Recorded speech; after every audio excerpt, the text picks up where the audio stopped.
Section 6. Qualia from the World's Storehouse. Returning to Dennett's idea that color came into existence via the evolutionary needs of fruit-eating species such as us, it's ironic to note that Varela et al. Generally agree with this. As we saw above, however, they radically disagree with the thoroughly functionalist account of Qualia, to which Dennett attaches it.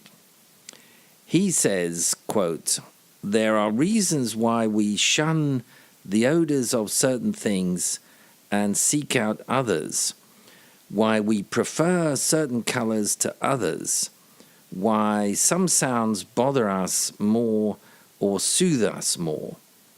They may not always be our reasons, but rather the reasons of distant ancestors, leaving their fossil traces in the built-in biases that innately shape our quality spaces," end quote.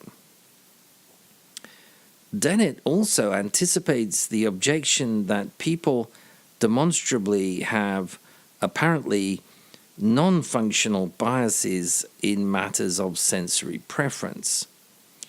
He points out that evolution needs random, pointless biases for selection to work on. Quote, "For example, if eating tripe were to spell pre-reproductive doom in the future, only those of us who were naturally and heretofore pointlessly disposed against eating tripe would have an advantage, perhaps slight to begin with, but soon to be explosive if conditions favored it," end quote. In other words, evolution requires both types of preference in the population in order to select between them. Dennett's point is that these evolutionary considerations go a long way to explaining why secondary qualities turn out to be so ineffable, so resistant to definition. Quote, "Like the shape of the Rosenberg's piece of Jell-O box, secondary qualities are extremely resistant to straightforward definition. Our secondary quality detectors were not specifically designed to detect only hard-to-define properties, but the result is much the same. As Aikins observes, it is not the point of our sensory systems that they should detect basic or natural properties of the environment, but just that they should serve our narcissistic purposes in staying alive," end quote. Dennett now comes to the decisive point of his anti-Qualia argument. Qualia are complex and hard to describe in just the same way as the Rosenberg's torn Jell-O box, but that doesn't make them magical in the sense that many commentators have claimed. And B, Qualia are more about function than experience. Evolution has used the extremely complex features of natural objects to produce complex, ineffable feelings, otherwise known as qualia, in creatures. These feelings are then employed as discrimination devices, which provide vital information helping to secure the survival of the creature. So, in conclusion, qualia are nothing but discrimination devices, which, like the rest of our biological heritage, have been designed and developed by evolutionary selection. In Dennett's multiple drafts theory, instead of a central witness experiencing qualia, there are coalitions of specialists with particular epistemic hungers. Quote, when these epistemic hungers vanish, they vanish without a trace, leaving the field to other coalitions, other agents with other agendas, end quote.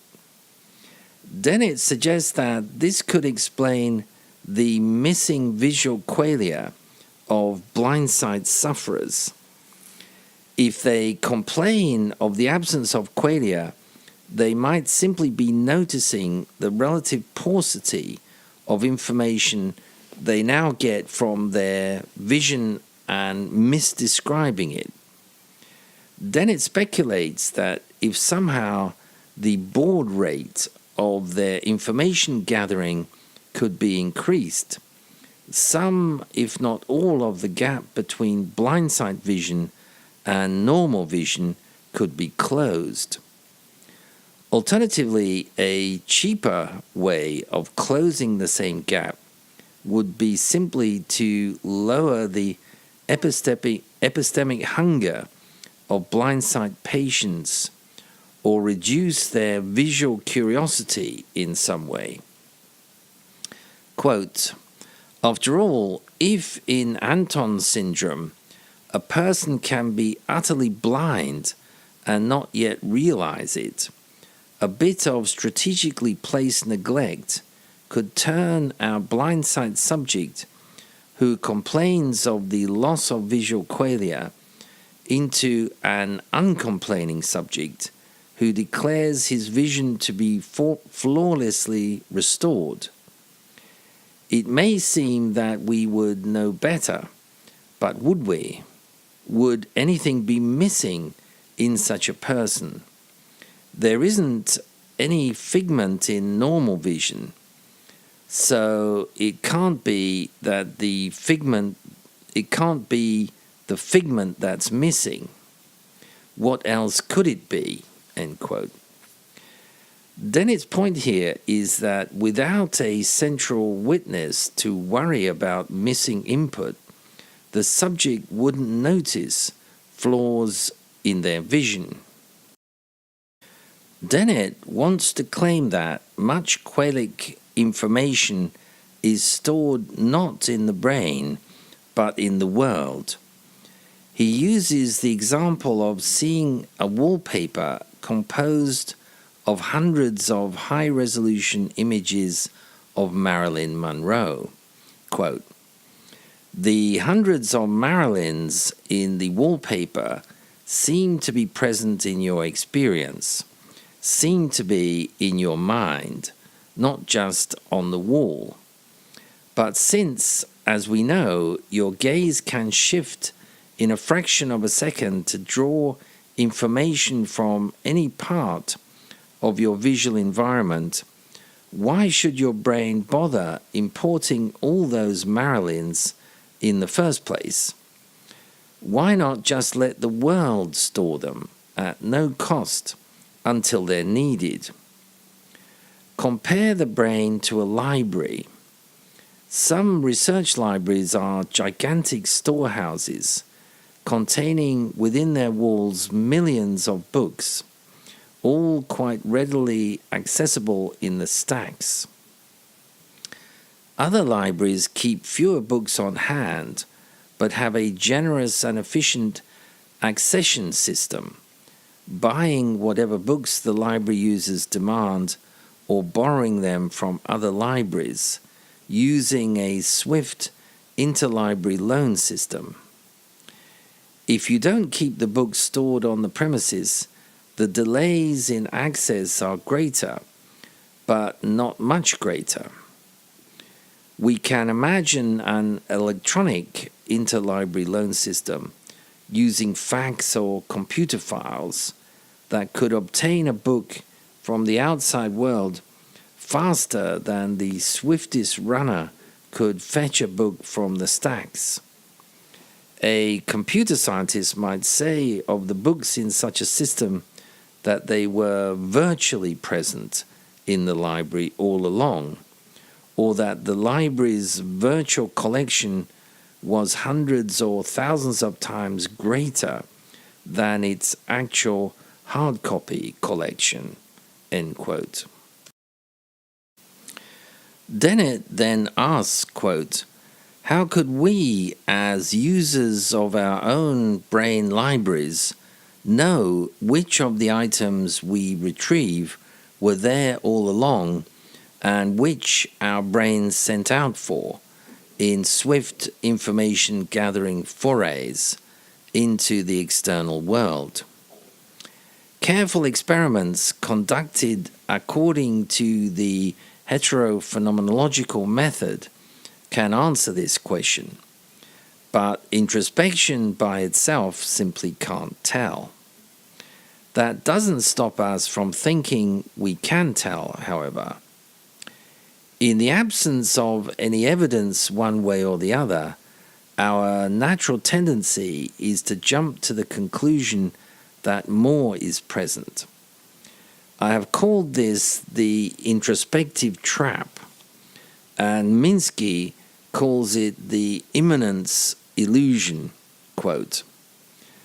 Whenever you can answer a question without a noticeable delay, it seems as though that answer were already active in your mind, end quote from Minsky. The interlibrary loan system is a useful but incomplete analogy, for your brain doesn't just have facilities for acquiring information about whatever external topics happen to interest you. It also has literally millions of centuries, almost continuously gazing at a portion of the external world, ready to sound the alarm and draw your attention to anything novel and relevant happening in the world, end quote.